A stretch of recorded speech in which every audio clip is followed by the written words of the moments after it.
Oi gente, como vocês estão? Eu acabei de voltar do cinema, eu vi 2 filmes seguidos e eu nem vou retocar a maquiagem pra fazer esse vídeo porque primeiro que eu tô morta de fome e segundo que eu tô bem cansada depois dessas sessões. Mas vamos lá. O que acontece? Eu ando vendo filmes agora no Capitólio, então geralmente, né, quase sempre são filmes que não passam no cinema convencional por serem filmes antigos que já passaram várias vezes em cinema. A última vez eu fui no Fantaspoa ver alguns filmes e dessa vez eu fui nessa edição aqui do Capitólio, que é o fenômeno dos novos cinemas. Tá aqui o encarte. Eu nem devia mostrar, porque talvez isso faça com que vocês vão até lá e eu não quero encontrar ninguém lá, mas enfim.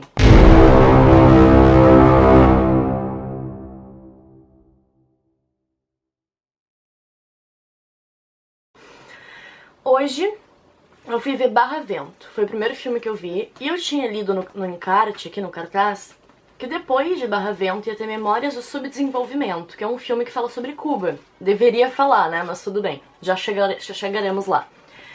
Primeiro eu vou começar a comentar sobre Barra Vento, que foi um filme que eu gostei muito, e eu andava um tempo pensando em qual seria o meu novo filme favorito, porque quando me perguntavam sobre isso, eu andava um pouco sem resposta, porque eu tava sem um filme favorito realmente. Os filmes que eu gosto, faz muito tempo que eu gosto deles, eram filmes de apego de infância e que eu não tava mais gostando, assim, não tinha mais aquele fogo, aquela paixão pra dizer que eram meus filmes favoritos. E aí eu fui lá no cinema sem fazer ideia de como seria Barra Vento. Eu tinha lido brevemente também no encarte que falava, né, vou até ler aqui pra vocês. Ó, numa aldeia de pescadores de Xarel, cujos antepassados vieram da África como escravos, permanecem antigos cultos místicos ligados ao candomblé. A chegada de Firmino, antigo morador que se mudou para Salvador fugindo da pobreza, altera o panorama pacato do lugar, polarizando tensões. E do início ao fim eu fiquei arrepiada, é um filme muito contagiante, assim. Ele é em preto e branco, ele é um filme de 1962, tem direção do Glauber Rocha e tem 78 minutos. Inclusive, eu fiquei até o final pra ver os créditos desse filme, porque mereceu. E eu não lembro agora, mas eu fui ver o nome do especialista, o cara que fez os ruídos do filme. Não tava nem assim escrito direção de som ou algo assim, captação de som, tava escrito ruídos, porque de fato esse filme tem ruídos muito bons. Tem uma hora que o vento, o ruído do vento tá tão intenso e tão verdadeiro que tu sente mesmo o vento e tu tem até um pouco de medo e ao mesmo tempo aquele nervoso de ansioso. Eu achei um filme que respeita muito as tradições africanas, religiosas. E isso é uma coisa que eu nunca tinha visto no cinema antes. Claro, se existir também é porque eu não conheço. Mas a religião, né, o candomblé, a umbanda, é muito pouco falada, pouquíssimo falada. Eu estudei razoavelmente sobre isso, estudo razoavelmente sobre a umbanda, através de alguns canais do YouTube, onde tem pessoas que lidam com a umbanda, recebem, né, as pombagira, recebem tudo. Mas claro, como é uma religião muito densa e que tem muitos detalhes, acho que até pra quem é mestre no assunto tem muita coisa desconhecida. E é por isso também que eu nunca tomei coragem pra entrar muito nessa coisa. Porque assim, tem uma coisa engraçada que acontece comigo, que eu sou muito ligada à cultura africana. Então quando a gente fala de terreira, quando a gente fala de umbanda, quando a gente fala de candomblé, quando a gente fala de macumba, generalizando, e quando a gente escuta as músicas que eles cantam e o samba mega tradicional, que tipo nem tem fala ainda, é aquele samba raiz, e tu vê a luta de capoeira, é um tipo de coisa que mexe diretamente comigo. E por muito tempo eu sentia, e ainda sinto inclusive, que esse canal místico é bem... eu sou bem sensível a ele. Então, uma vez eu tava conversando com o meu bruxo, que é o mago, né, vamos dizer, chamar de mago, o tarólogo, que eu consulto frequentemente, e ele tinha me dito assim, tu tem que te voltar mais ao misticismo, mais à magia, mais à bruxaria. E eu perguntei, só que ele falou, mas não a nada que te prenda, então não a nenhuma religião definida. Aí eu perguntei pra ele, a Umbanda estaria nessa coisa da religião definida? Ele falou sim, a Umbanda, né, te prende muito. E isso é muito abordado no filme também. Assim que o filme abre, né, a abertura do filme já tá falando sobre isso. E isso é muito real. E eu fiquei muito feliz de estar vendo isso na tela. Que é o seguinte, gente, assim como a religião católica, a religião africana, ela tem suas regras. Então, assim como na católica, tu tem todos aqueles dogmas e todo um padrão de como viver e uma conduta a ser levada, na religião africana isso também existe. Claro que de forma diferente, mas existe. E o filme do início ao fim trata esse aspecto. E é lindo que ao mesmo tempo que trata esse aspecto, o filme não desmerece jamais o credo das pessoas nessa religião. Então em nenhum momento o filme vai dizer, ai, olha como é besta isso daí, religião, macumba, mandinga, isso não existe. Não, o filme leva a sério, tem esse cuidado, essa delicadeza, essa dedicação em mostrar como são essas religiões. É um filme muito bonito. Uma das atrizes, que seria a principal, assim, porque o principal mesmo é o Firmino. E eu descobri que o Firmino, ele é o pai da Camila Pitanga, se eu não me engano, porque no final teve escrito sei lá o que Pitanga, provavelmente é ele. E uma atriz, que era a mais principal, era uma das negras com a pele mais escura. Infelizmente eu não lembro o nome dela, inclusive é um filme que tem uma dicção dos atores muito difícil de entender. Também pela qualidade, eu acho, é difícil tu manter um filme sendo reproduzido hoje com a voz muito nítida. E também porque brasileiro, dependendo de onde tu tá e de quem tu filma, fala de um jeito bem enrolado. Só que pra quem hoje viu um filme inteiro em alemão deitado no computador, sem legenda, não tem problema nenhum. Essa atriz negra da pele mais escura, ela estava encantadora, é uma mulher lindíssima. Todas as mulheres do filme são lindas, mas ela tinha um destaque, porque ela estava parecendo até a Sophia Loren, deixa eu ver se é ela, eu não quero falar o nome errado. Porque botaram um vestido branco nela, magnífico, e aí ela era... Gente, ela era tipo a americana, sabe? A negra diva do cinema. E isso é outra coisa que é muito raro a gente ver em filme brasileiro. Eu fiquei muito satisfeita. Aqui.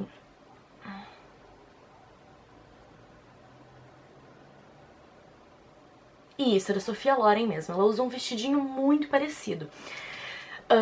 O Firmino, enfim, ele estava na cidade, ele volta para essa ilha de pescadores, ele chega todo engomado, com roupa de alfaiataria. E aí começa a ter uma discussão, né, entre ele sempre provocando as pessoas da ilha, falando, vocês são escravos, vocês não querem evoluir, a cabeça de vocês é muito fechada, vocês só querem pescar. E em contrapartida desse argumento dele, o filme mostrava como a cabeça das pessoas era um pouco fechada por estar muito ligada a Iemanjá, a rainha do mar.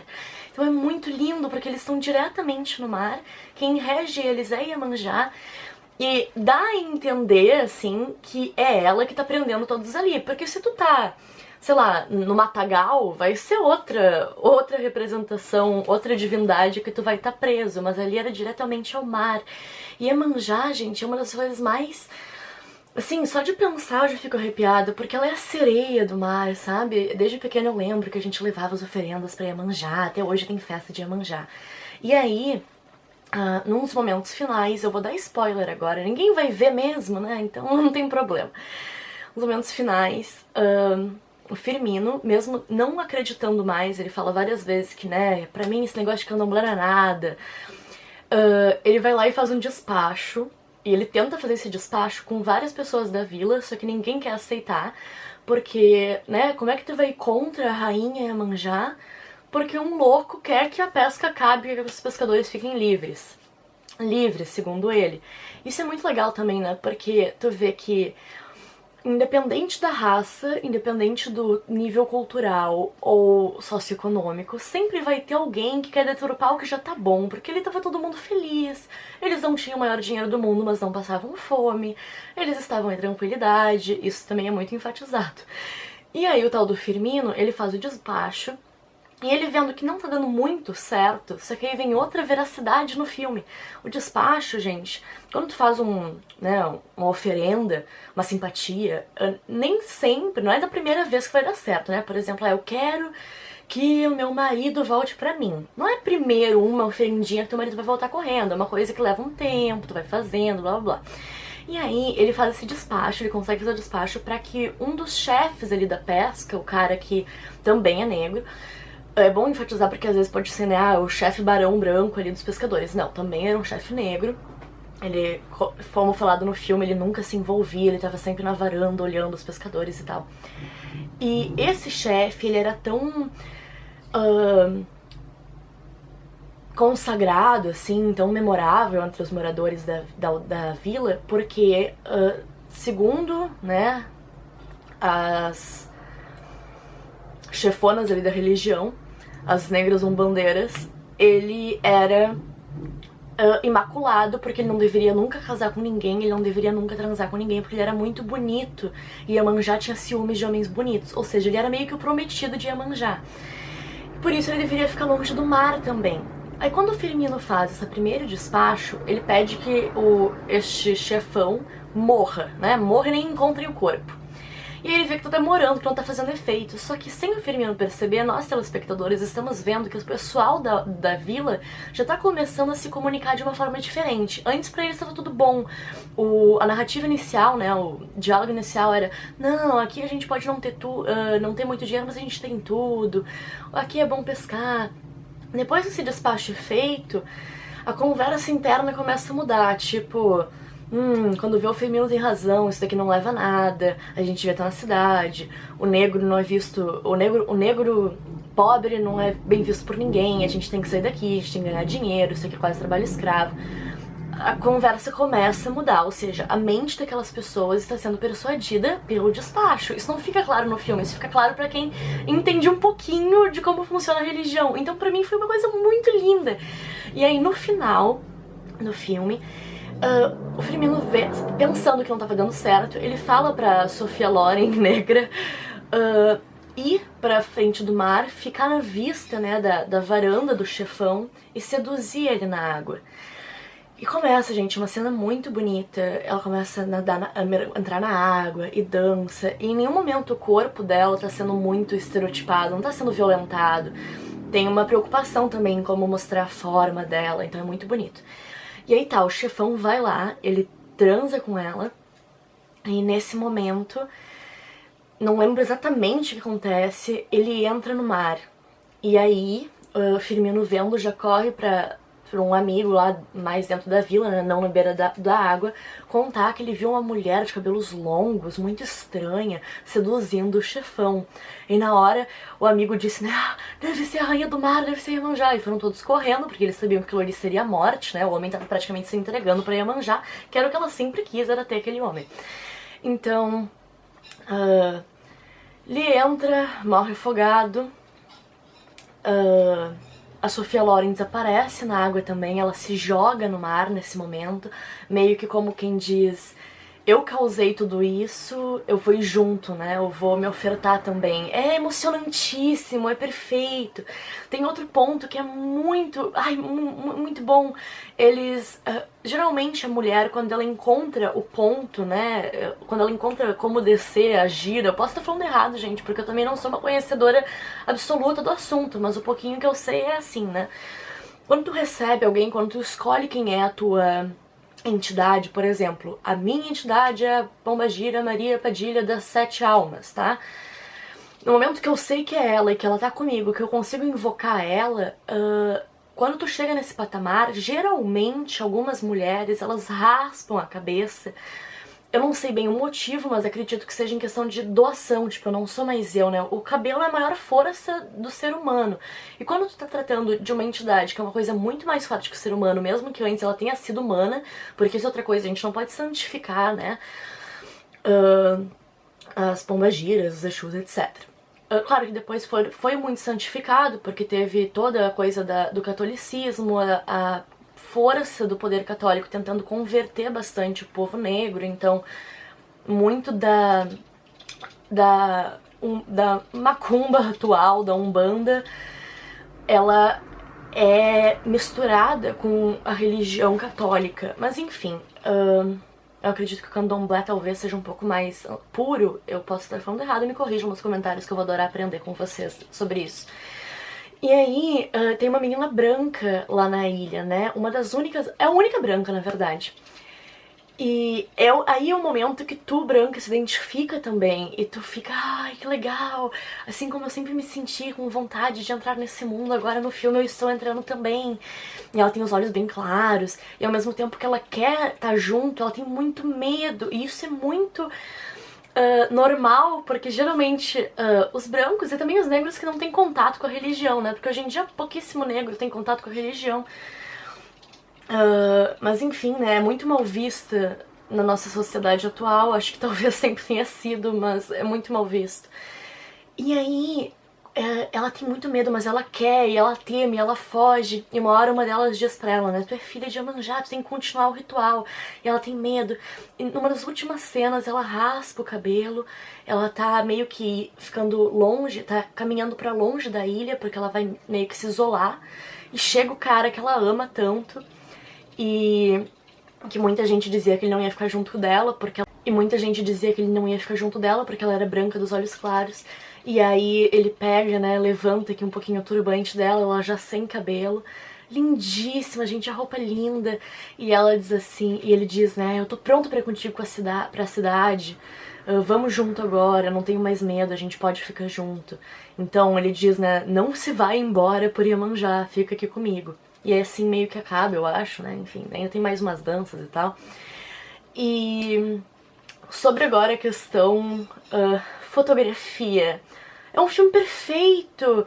Ele é em preto e branco, só que é o preto e branco mais contrastado que eu já vi na minha vida. Então os pontos de luz são muito brilhosos, o que torna a imagem nem um pouco cansativa e nem um pouco antiquada, assim. Tipo, ai, não gosta de filme preto e branco. Tem quem diga, é um filme que tu não vai nem lembrar que existe cor no mundo vendo esse filme.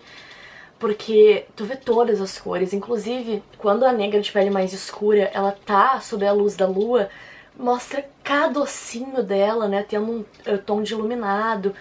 É lindo, tudo que é branco, tudo que é claro, contrasta com o escuro. Então o filme é uma obra de arte nesse sentido. Eles têm uma coisa engraçada no corte, que eu não sei se é proposital, mas eu achei esplendoroso, que é quando o Firmino vai dar um tapa na cara de uma delas... ele faz assim com a mão, corta muito rápido e já é meio que ela parada assim com dor. Só que esse corte é tão sutil e ao mesmo tempo tão inteligente que se foi sem querer, meus parabéns.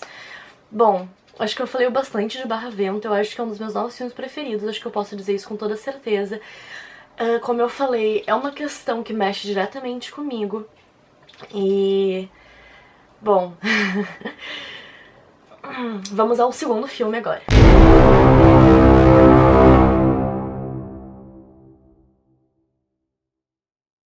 O segundo filme, Deus do céu.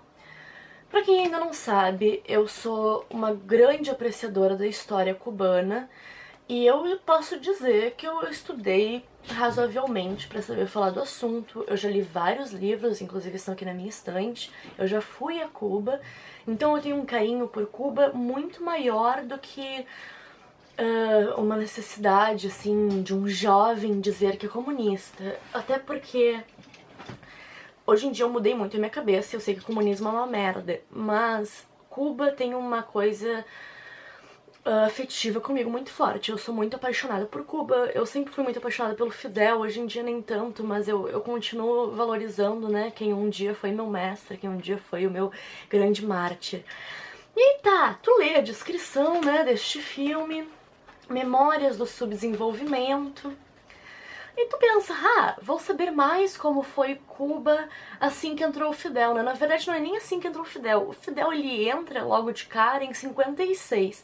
Tem o ataque ao quartel de La Moncada em 52. Em 56 ele já tá no poder. O filme se passa em 62. E eu pensei que em 62 as coisas já teriam mudado bastante. Mas é também, gente, porque eu não lembro na ponta da língua, né? Não tô afiada na história e tudo, porque faz um bom tempo que eu não reviso a história de Cuba e tal. Mas tá. Em 62, aqui diz que o filme é de 68, mas a história eu acho que se passa em 62, sim. E tu fica na expectativa de que pelo menos mostre um pouco de como era a Havana, né, naquela época. Tu fica na expectativa de que pelo menos tem um quesinho político ali intenso, porque vamos falar assim, Doutora Zhivago, né, é um filme que é um romance, é um filme de amor. Só que é um filme tão completo, e a história mesmo, o romance é tão completo, que é um filme de amor que é praticamente um filme histórico, um filme de guerra. Esse Memórias do Subdesenvolvimento é uma patifaria. Esse filme tem até um momento em que o ator, ele pega na estante, no meio do filme pro final, um livro Lolita.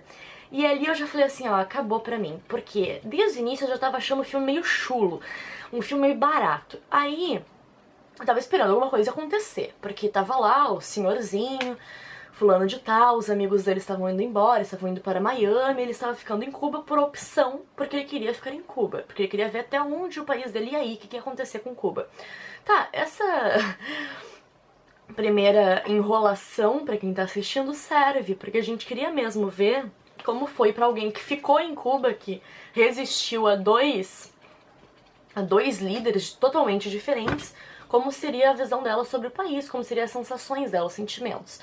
Só que esse cara, ele é totalmente uma tentativa paraguaia de Humbert Humbert. Sabe Lolita, o personagem Humbert Humbert? Que é um chato de galocha, mas é um homem culto, é um homem refinado, é um homem que gosta das novinhas, mas ele é totalmente exigente, é um homem nobre.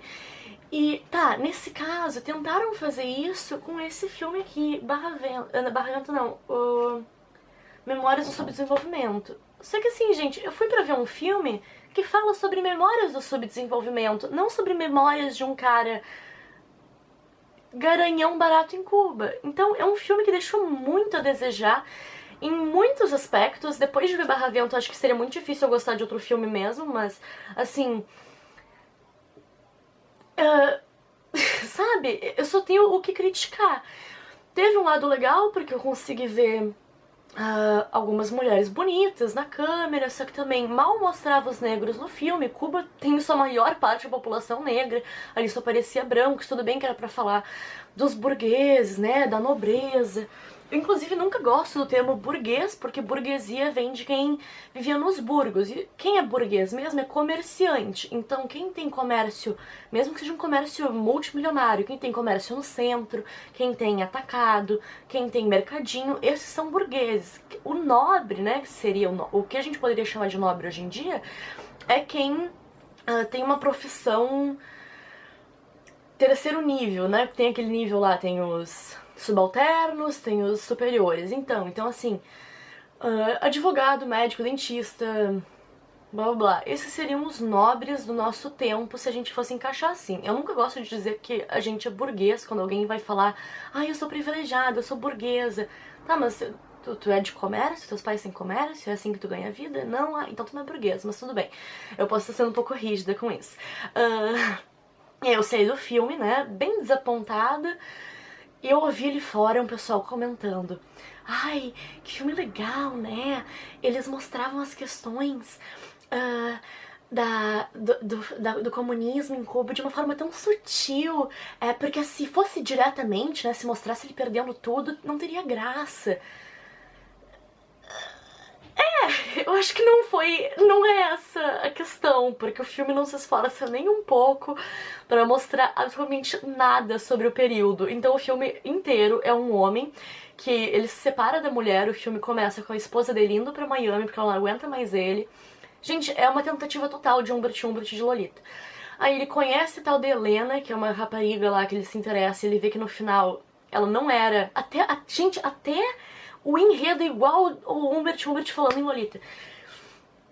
E o mais engraçado é que esses aí que devem ter gostado desse filme provavelmente odeiam Lolita, mas tudo bem, né? Vamos deixar assim, o povo pode se iludir à vontade. Aí tá. Ele fala, né, que essa menina, Selena, ela não era nada do que ele pensava, no final ela era só uma mulher fútil, ele tentou educar ela como ele educou a primeira mulher, mas a Selena não tinha nenhum ponto de vista no horizonte pra conseguir acompanhar a aula que ele tava dando de vida pra ela. Aí no final a Helena vira uma pedra no sapato, ele conhece outra mulher, Nesse meio tempo mostra ele tendo alguns insights sobre o Hemingway e ele falando, né, Hemingway nunca gostou de... Eu devo estar pronunciando meio errado, porque eu não lembro bem como se fala. Nunca valorizou Cuba, ele só vinha aqui para tomar café e receber seus amigos enquanto nadava... Nadava não, enquanto velejava, mas ele nunca foi deste país. Só que esse personagem também não é nem um pouco do país, ele é totalmente alheio a qualquer posição, tipo, ele não se decide nem se ele é... Inclusive isso é dito pela personagem Helena, que ele não é nada, tá? Porque ele não se decide se ele é Fulgêncio, né, Batista, ou se ele é Fidel. Só que assim... não é justificável pelo filme ser tão sem graça e tão vazio. É um filme muito vazio. Muito vazio. Parece que eles pegaram um estúdio aqui em Porto Alegre e fingem que é Cuba, sabe? Não tem nada característico, nada belo pra se apreciar. Tem momentos que é filmado umas tirinhas. Sem nenhum sentido aquilo ali também. Tem uns efeitos sonoros raramente meio cômicos, sendo que o filme é tão chato que não tem como tu rir dele. A não ser num momento em que ele fala, né, que declaradamente que o povo é uma desgraça, que o povo é barulhento, o povo é espalhafatoso, e que antes, num júri, num tribunal, seria ele o bem visto, logo de cara, e o povo seria visto como, né, que pedra no sapato, mas como as coisas mudaram, agora ele era visto como um criminoso e o povo tinha total razão sobre qualquer coisa, mesmo que fosse absurda. Só que esse cara, ele vai falando, né, agora meus amigos estão todos indo para Miami, eu estou ficando sozinho em Cuba, graças a Deus, porque eu não quero mais ser como esses burgueses, essa classe elitista de Cuba horrorosa. Só que ele é muito pior que todos os amigos dele, muito mais chato que todos os amigos. Ele é um cara feio, além de tudo, então não dá nem pra pensar, né, ai, que legal, Humbert aqui. Não, ele é feio. O que mais que eu posso comentar sobre? O filme tem uma ou outra sacada de 2 segundos sobre uma alfinetada ali, a revolução, mas assim, se perde totalmente o impacto dessas ironias em relação à revolução com o resto inteiro do filme. É uma porcaria.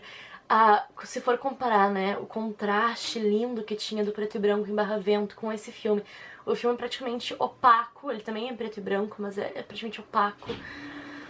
Assim, até eu, se eu fosse fazer um filme, e eu me identifico muito com Lolita e com esse tipo de homem, muitas vezes na minha vida eu me senti, né, um homem Umbert, no sentido de ser chato, tá? Antes que vocês se incomodem, não tem nada a ver com pedofilia, no sentido de ser chato. Mas hoje em dia, primeiro, pra te se inspirar em Lolita, não seja tão descarado, ficou muito patético. E outra que eu, no meu gosto pessoal, eu não vejo mais graça em ser um homem carrancudo e espertalhão, assim. Eu acho que eu deixei isso um pouco no meu passado. Não me identifico tanto mais com essa força masculina que eu tanto carregava desde nova. Acho que agora eu tô bem feminina e pensando bem como uma típica mulher. E isso é outra coisa, né? Independente do filme, as mulheres sempre são loucas, porque é assim como elas são na vida real. E há quem tente dizer que não, só que elas são loucas. Não tem feminismo que tente mudar isso, mulher é tudo louca. E os homens são sempre mais centrados. E é tão bonito ver, mais uma vez, este contraste de almas. É lindo, gente, é lindo ver essa diferença entrando em choque. E é por isso que os homens amam as mulheres. Isso é outro comentário sobre os 2 filmes, né? Barra Vento me fez pensar muito nisso, que é uma coisa que eu sempre quero falar, eu vou deixando pra trás. Que é uma mulher tem uma força destruidora e uma força sedutora absurda, tanto que Iemanjá, né, foi ali representada pela negra Sophia Loren, porque ela era tão sensual quanto a ideia da Rainha do Mar. E ela era tão sensual a ponto de fazer um homem descer da varanda, um homem que nunca teve essas sensações despodoradas, né, ali na frente do mar. Ela fazia ele descer da sacada pra ir ter essas... sacada, né, gente? Vai ser uma cabana. Pra ter essas relações com ela. E isso quer dizer, né, significa que, se tu for olhar, a mulher, desde a era primitiva, é o maior objeto de desejo humano.